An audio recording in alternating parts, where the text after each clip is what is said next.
नमस्कार, उत्तराखंड की खबरों के साथ मैं हूं मनोज मानस। खबरों का रुख करूंगा उससे पहले देख लेते हैं इस वक्त की अहम सुर्खियां। प्रदेश के 8 शहरों में बनेगी 23 खेल एकेडमी। मुख्यमंत्री धामी ड्राफ्ट पर मुहर लगा सकते हैं। योजना पर लगभग 33 करोड़ रुपए का खर्च। राष्ट्रीय खेलों के आयोजन स्थलों पर बनेगी ये अकेडमियां। उत्तराखंड में धामी सरकार का बड़ा फैसला। 4 जिलों में बदले 17 जगहों के नाम। हरिद्वार, देहरादून, नैनीताल और उधम सिंह नगर के 17 स्थानों के नाम बदलने की घोषणा। 4 दिन में शुरू हो जाएगी केदारनाथ पैदल मार्ग पर आवाजाही। रामबाड़ा से कुबेर गधेरे तक 6 किलोमीटर मार्ग से हटाई जा चुकी है बर्फ। UKSSC ने पुलिस आरक्षी भर्ती परीक्षा में शामिल होने वाले अभ्यर्थियों को एक और मौका दिया है। 4 अप्रैल को छूट से संबंधित अभिलेखों को लेकर आना होगा। फुट्टू के आटे से फूड पॉइजनिंग का मामला। निर्माता और सप्लायर पर मुकदमा। सहारनपुर के अंबिका ग्रामोद्योग नाम की फर्म ने बनाया था मिलावटी आटा। और देहरादून में बढ़ने लगा तापमान। अधिकतम तापमान 4 डिग्री बढ़ोतरी के साथ 33.6 पहुंचा। 3 अप्रैल तक बारिश के आसार। आप देख रहे हैं के न्यूज, खबरों का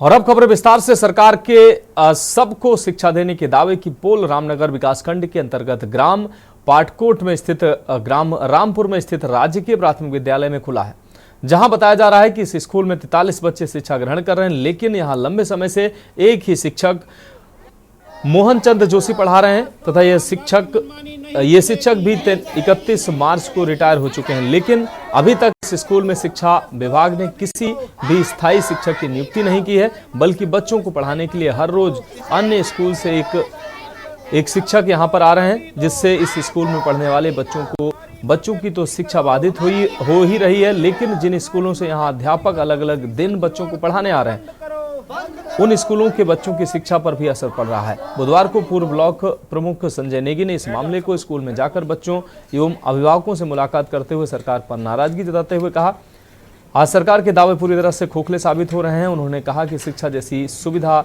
जब गरीब बच्चों को नहीं मिल सकती, तो ऐसे में अब बच्चे कहां जाएंगे।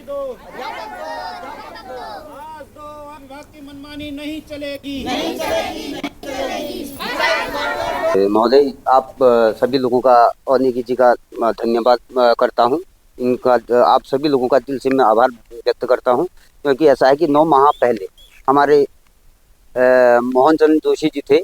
9 माह से सत्रांत लाभ पर चल रहे थे और मेरी मुख्यमंत्री पोर्टल पर मैंने लेटर डाल दिया था, लेकिन 2 बार तो मेरे पास लेटर पहुंच गए थे, लेकिन अध्यापक हमारे पास स्थायी अध्यापक नहीं पहुंच पाया।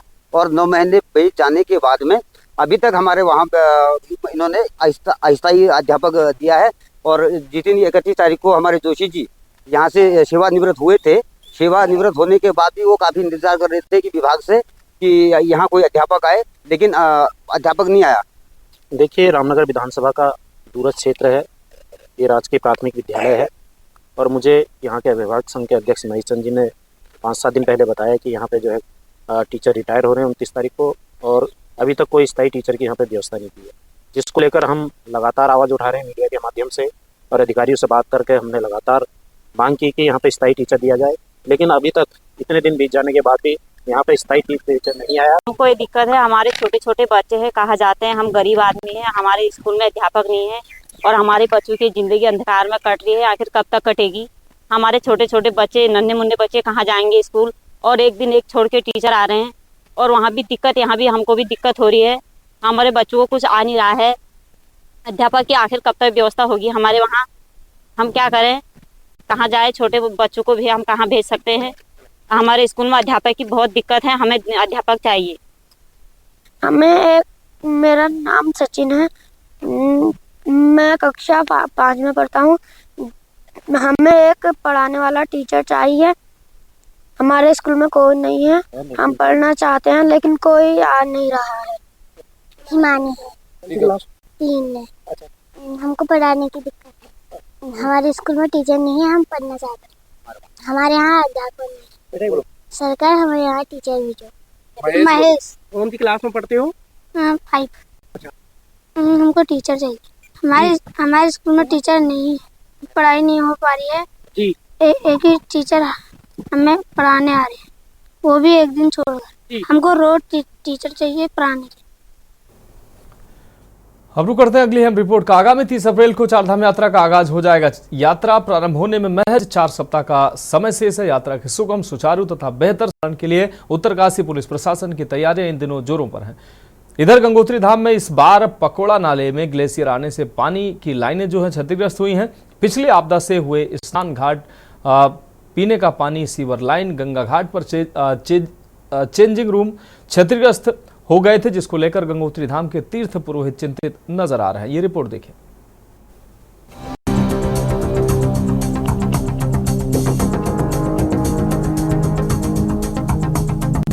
30 अप्रैल को चारधाम यात्रा का आगाज हो जाएगा। यात्रा प्रारंभ होने में महज 4 सप्ताह का समय बाकी है। अब सभी तैयारियां अंतिम चरण में हैं। तो वहीं पुलिस प्रशासन यात्रा को लेकर किसी भी प्रकार की कोई कमी नहीं छोड़ना चाहते।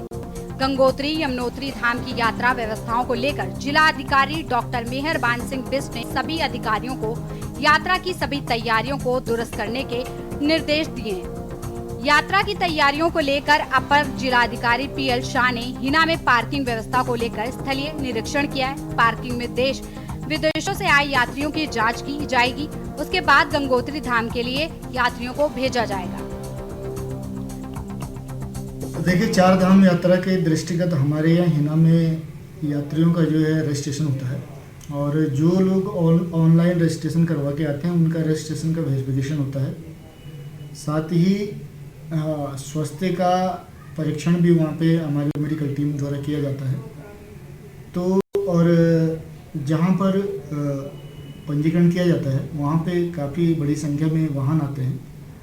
तो वाहनों की पार्किंग की क्या व्यवस्था होगी, वहाँ पे जो यात्री लोग आएंगे उनके बैठने की क्या व्यवस्था होगी, वहाँ पे लाइटिंग की क्या व्यवस्था है, शौचालय की क्या व्यवस्था है, ड्रिंकिंग वाटर की क्या व्यवस्था है, और जो पंजीकरण हमारे केंद्र हैं वहाँ पे बैठने की क्या व्यवस्थाएं हैं, ये तमाम व्यवस्थाएं देखने के लिए और उनको समय से सुनिश्चित करने के लिए एज मेरे द्वारा वहाँ पे जो प्रमुख जो विभागीय अधिकारी थे, जैसे पुलिस से जो है पुलिस क्षेत्र अधिकारी थे, जो अपने गंगोत्री ये अपना DLDA है उसके एक्शन साहब थे, तो सभी अधिकारी थे उससे संबंधित, और उसका विजिट किया गया और समय से जो है सभी को आवश्यक व्यवस्थाएं सुनिश्चित करने के निर्देश दिए। वहीं दूसरी ओर यमुनोत्री धाम की यात्रा और पुलिस प्रशासन की चौकियों का निरीक्षण करने पुलिस अधीक्षक सरिता डोभाल ने यमुनोत्री धाम की यात्रा व्यवस्थाओं का स्थलीय जायजा लिया। दुर्घटना संभावित संवेदनशील स्थानों का निरीक्षण करते हुए यात्रा रूट व धाम पर पड़ने वाले पर्यटन पुलिस चौकियों, ड्यूटी पॉइंट, यात्री पंजीकरण केंद्र आदि का भौतिक निरीक्षण कर वहां पर कर्मचारियों की रहने खाने की व्यवस्थाओं तथा मूलभूत सुविधाओं को समय से पूरा करने के निर्देश दिए हैं।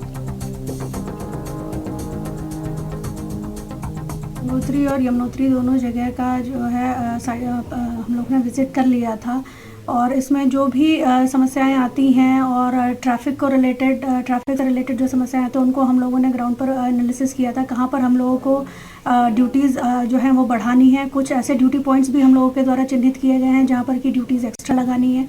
इसके अतिरिक्त क्योंकि कुछ पैच ऐसा है जो कि काफ़ी संकरा है, तो वहाँ पर वन वे सिस्टम को लागू किया जाना, उसको लेकर के हम लोगों ने एनालिसिस किया है। तो इन सब चीज़ों को लेकर के हम लोगों ने प्लानिंग कर ली है और उसी आधार पर हम लोग अपनी ड्यूटीज़ डिप्लॉयमेंट करेंगे।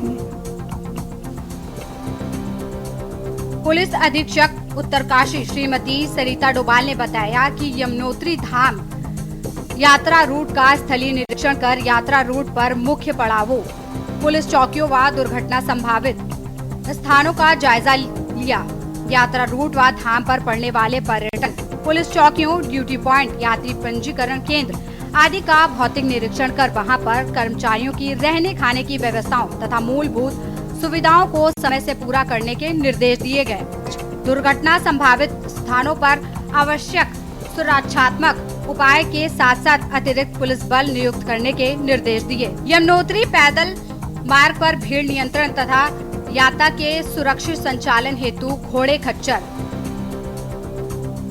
के रोटेशन सिस्टम के साथ जरूरत पड़ने पर वैकल्पिक मार्ग के प्रयोग की योजना पर जोर दिया है। जिला प्रशासन चार धाम यात्रा व्यवस्थाओं का दावा कर रहे, वहीं गंगोत्री धाम के रावल चिंतित दिखाई दे रहे हैं। उनका कहना है कि गंगोत्री धाम में इस बार पकोड़ा नाले में ग्लेशियर आने से पानी लाइन क्षतिग्रस्त हुई है। पिछली आपदा से हुए स्नान घाट, पीने का पानी, सीवर लाइन, गंगा घाट पर चेंजिंग रूम क्षतिग्रस्त को लेकर 5 मंदिर समेत चिंतित नजर आ रहे हैं। अशोक सेमवाल ने बताया कि समिति के द्वारा गंगोत्री धाम का निरीक्षण किया गया।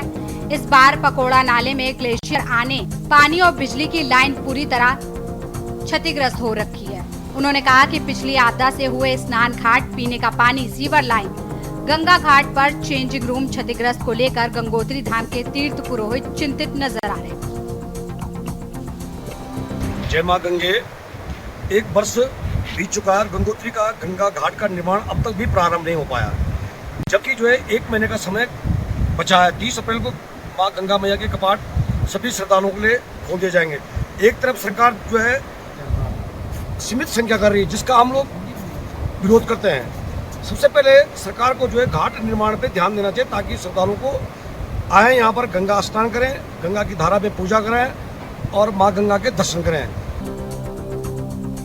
सरकार की कोशिश 4 धाम यात्रा को सुगम और सुरक्षित बनाने की है। ऐसे में 4 धाम यात्रा को लेकर प्रशासन ने पूरी ताकत झोंक दी है। ऐसे में अब तैयारी कितनी सुगम होगी, ये तो आने वाला समय ही बताएगा। आगामी 30 अप्रैल को मां गंगा और यमुना के कपाट श्रद्धालुओं के लिए खोल दिए गए।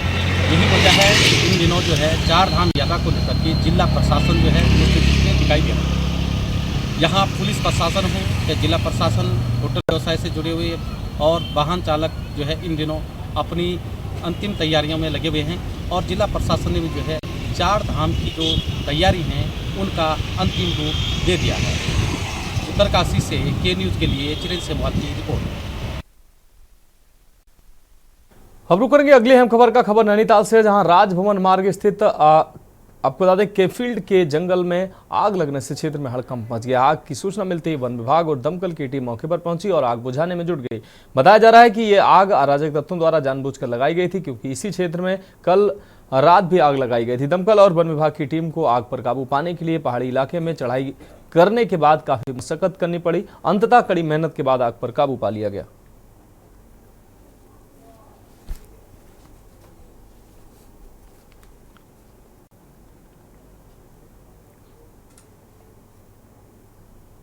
आज अभी एफएस पर आग की सूचना प्राप्त हुई। ये कैनफील्ड हॉस्टल के पास आग लगी है। करें तुरंत हम फायर यूनिट हाई प्रेशर के साथ यहाँ पहुँचे हैं तो देखा कि आग क्या कहते हैं हॉस्टल के पास पहुँच गई है। तुरंत हाई प्रेशर से पंपिंग कर आग को काबू किया गया है और बुझाया जा रहा है। लगातार प्रयास किया जा रहा है। आग हो रही है नीचे जो रोड जा रही है नीचे वाली ये आयार जंगल को, उस रोड में शायद किसी अराजक तत्व द्वारा लगवाई गई। तो आग पर भी काबू पा लिया गया वन विभाग की टीम के द्वारा।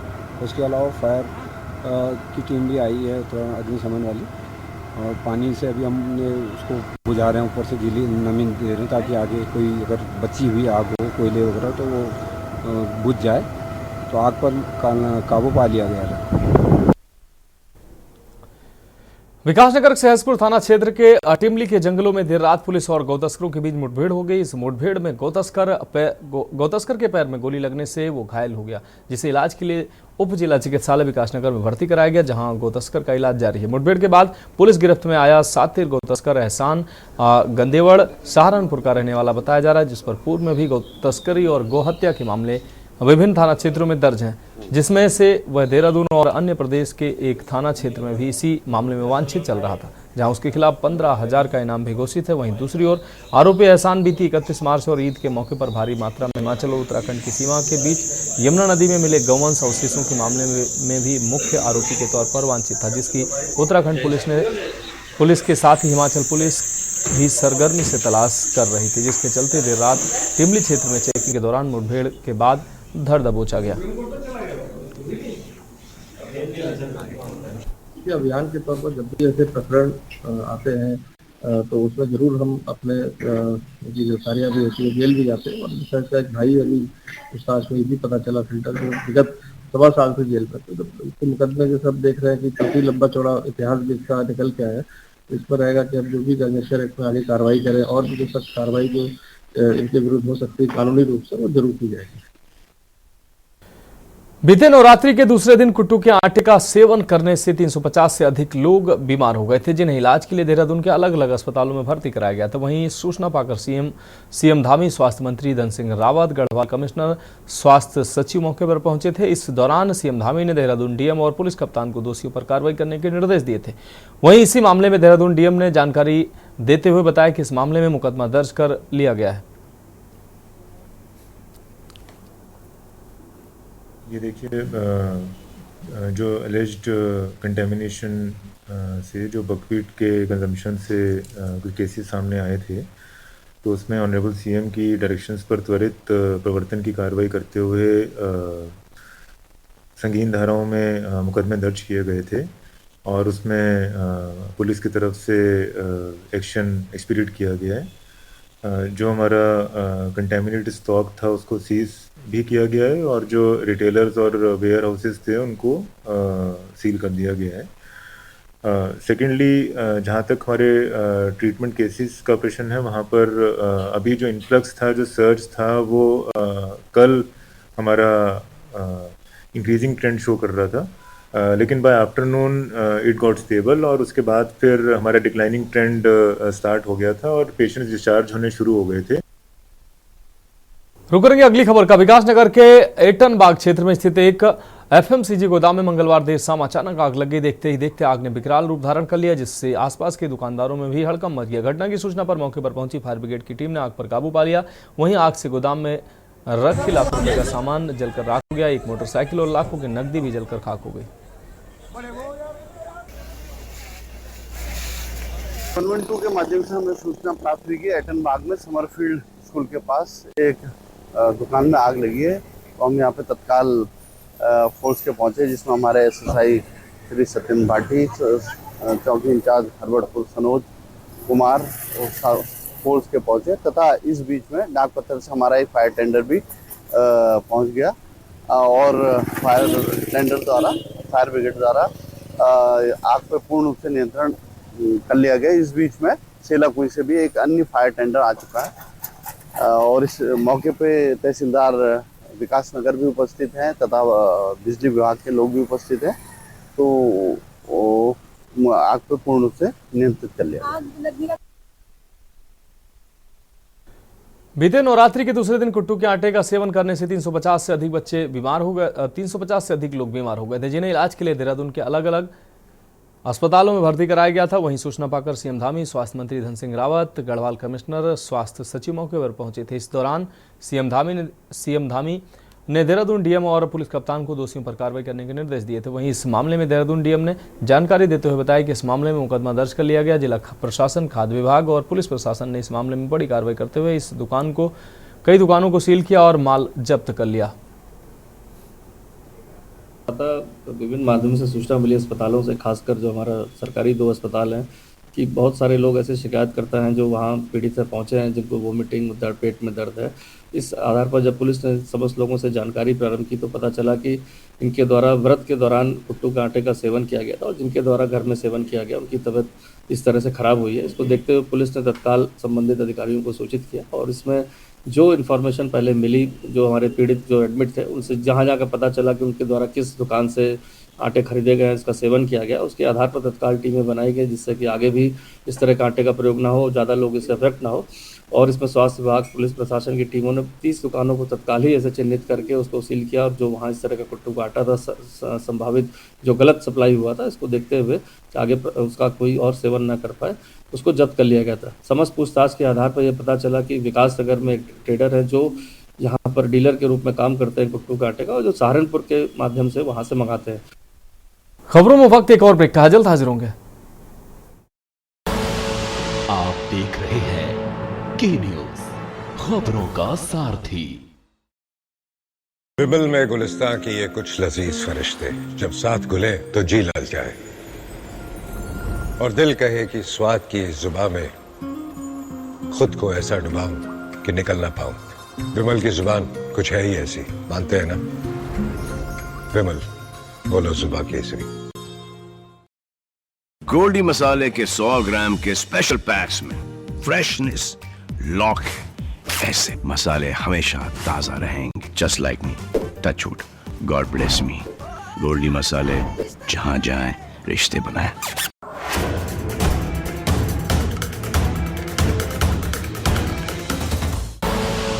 आप देख रहे हैं के न्यूज, खबरों का सारथी। ब्रेक के बाद उत्तराखंड की खबरों में एक बार फिर से आपका स्वागत है। बढ़ेंगे अगली खबर की ओर। बागेश्वर में 3 सूत्री मांगों को लेकर जिले का देवभूमि ट्रक ऑनर्स वेलफेयर एसोसिएशन मुखर हो गया है। एसोसिएशन से जुड़े लोग डीएम कार्यालय पहुंचे, जहां उन्होंने अपनी मांगों के समर्थन में जमकर नारेबाजी की। यहां हुई सभा में वक्ताओं का कहना है कि खड़िया खनन बंद होने से उनके सामने रोजी रोटी का संकट गहरा गया है। बैंक की किस्त व चालकों का वेतन देना भारी पड़ रहा है। इसके साथ ही एसोसिएशन को लोगों ने राज्य सरकार से टैक्स की किस्तों में भी छूट देने की मांग की है।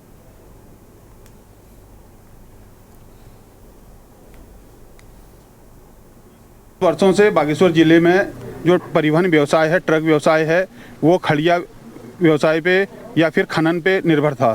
तो इसी व्यवसाय को आधार बनाते हुए हम लोगों ने अपने व्यवसाय को उस पर ढाला था।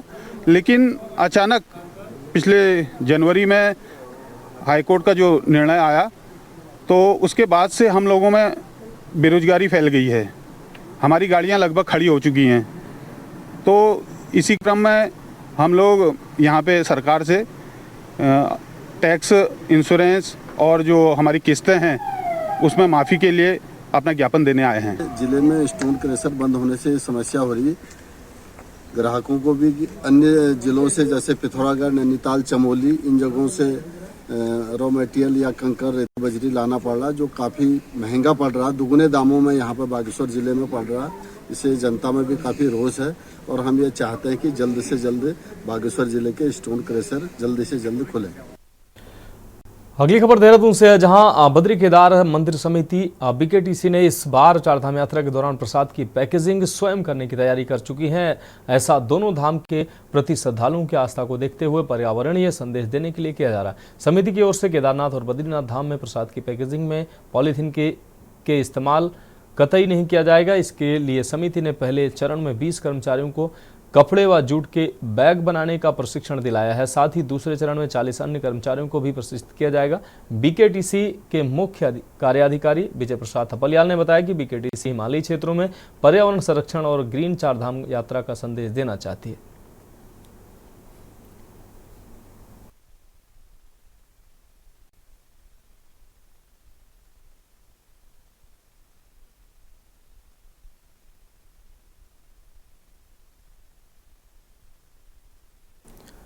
खबर हल्द्वानी से, जहां उत्तराखंड सरकार ने पूर्व नगर पालिका अध्यक्ष और वरिष्ठ भाजपा नेत्री रेणु अधिकारी को महिला उद्यमिता विभाग का अध्यक्ष नियुक्त किया है। इस नियुक्ति के बाद भाजपा कार्यकर्ताओं और समर्थकों में खुशी की लहर है। बुधवार को रेणु अधिकारी का भव्य स्वागत करने उनके निजी आवास पर उनका स्वागत किया गया। वहीं रेणु अधिकारी ने मुख्यमंत्री पुष्कर सिंह धामी और भाजपा प्रदेश अध्यक्ष का आभार व्यक्त करते हुए कहा कि राज्य सरकार महिलाओं के सम्मान और विकास के लिए कई योजनाएं चला रही है। उन्होंने महिला सशक्तिकरण और रोजगार को बढ़ावा देने के लिए अपने प्रयासों को और मजबूत करने का संकल्प लिया। भारतीय जनता पार्टी परिवार प्रदेश हाईकमान का मैं बहुत आभार व्यक्त करती हूँ। माननीय मुख्यमंत्री जी का बहुत आभार व्यक्त करती हूँ। उन्होंने स्वयं कल फ़ोन भी किया, मुझे बहुत अच्छा लगा कि महिलाओं को इतना सम्मान दे रहे हैं और उन्होंने मुझे कल पद मिलने से भी पहले बधाई दी। मैं इसके लिए भी माननीय मुख्यमंत्री जी का बहुत आभार व्यक्त करती हूँ। हमारे आदरणीय प्रदेश अध्यक्ष महेंद्र भट्ट जी हैं, हमारे महामंत्री संगठन अजय जी भाई साहब, हमारे सांसद जी हैं, आदरणीय कोश्यारी जी, जितने भी मेरे शीर्ष नेता हैं, मैं सबका बहुत आभार व्यक्त करूंगी कि भारतीय जनता पार्टी ने हमेशा, आपने देखा होगी, आदरणीय मोदी जी प्रधानमंत्री जी के नेतृत्व में, आदरणीय मुख्यमंत्री जी के नेतृत्व में हमारा जो प्रदेश है, हमारा देश है, ऊंचाइयों को हमेशा छू रहा है और विकास का जो पहिया है तीव्र गति से चल रहा है। और महिलाओं को भारतीय जनता पार्टी में हमेशा सम्मान दिया गया है। मैंने ये देखा, इसकी सबसे बड़ी उदाहरण मैं ही हूँ। मुझे भी जो सम्मान मिला, चाहे दिल्ली में रेखा गुप्ता जी को मिला, सब महिलाओं का सम्मान बढ़ता है। और निश्चित रूप से आपको पता है कि महिलाएं बहुत अच्छा कार्य करती हैं और ये जो मुझे पोर्टफोलियो मिले हैं, मैं इसमें भी निश्चित रूप से पूरी ईमानदारी और निष्ठा के साथ कार्य करूंगी। खबर नई टिहरी से है, जहां जल संस्थान द्वारा आपको बता दें विस्थापितों को पानी के बिल भेजे जाने को लेकर शहर कांग्रेस अध्यक्ष कुलदीप पवार के नेतृत्व में कांग्रेस कार्यकर्ताओं ने जल संस्थान कार्यालय पर धरना प्रदर्शन किया। पवार ने आरोप लगाया कि विस्थापितों के लिए बने नियमों के तहत उनका बिल माफ किया जाना चाहिए, लेकिन जल संस्थान द्वारा बिल जारी किए जा रहे हैं और कनेक्शन भी काटे जा रहे हैं। उत्तराखंड जल संस्थान के अधिशासी अभियंता प्रशांत भारद्वाज ने बताया कि विस्थापितों का 2018 तक का बिल माफ किया गया है। इसके बाद किसी को भी बिल का भुगतान करना होगा। उन्होंने कहा कि यदि कोई विस्थापित अपना क्लेम करता है तो उससे प्रमाण पत्र दिखाना होगा। इसके बाद अग्रिम कार्रवाई की जाएगी।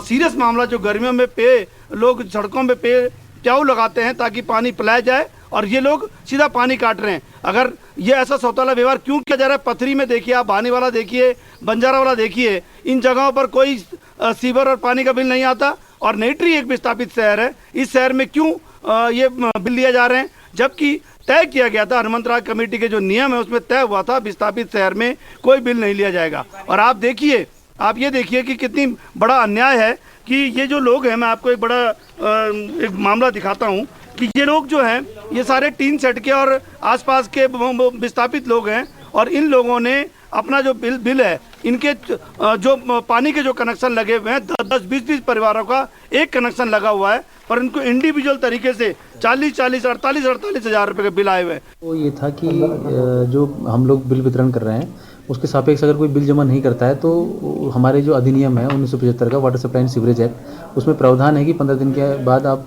किसी का भी जल संयोजन विच्छेदित कर सकते हैं। परंतु जैसे कि हमारे टिहरी शहर में एक विशेष श्रेणी बनी हुई है विस्थापित एवं प्रभावितों की, जिसमें कि पूर्व में 7 मार्च 2019 का शासन आदेश भी निर्गत है, जिसमें कि 2018 तक के उनके बिल माफ़ी का उसमें आदेश है। 2018 के बाद से अभी तक के लिए एक उप समिति बनी थी, परंतु अभी उसका निर्णय भी लंबित है, जिस कारण से उसमें भी निर्णय नहीं हो पाया। तो उन लोगों की हमने सूची बना दी है, जो भी इस टाइप का अपने आप को विस्थापित क्लेम करता है या प्रभावित क्लेम करता है, तो उससे हम कुछ डॉक्यूमेंट्स जो उसको इस चीज़ को प्रूफ करते हैं कि वो विस्थापित या प्रभावित है, उसको हम लेके भी अपने पास रख लेते हैं।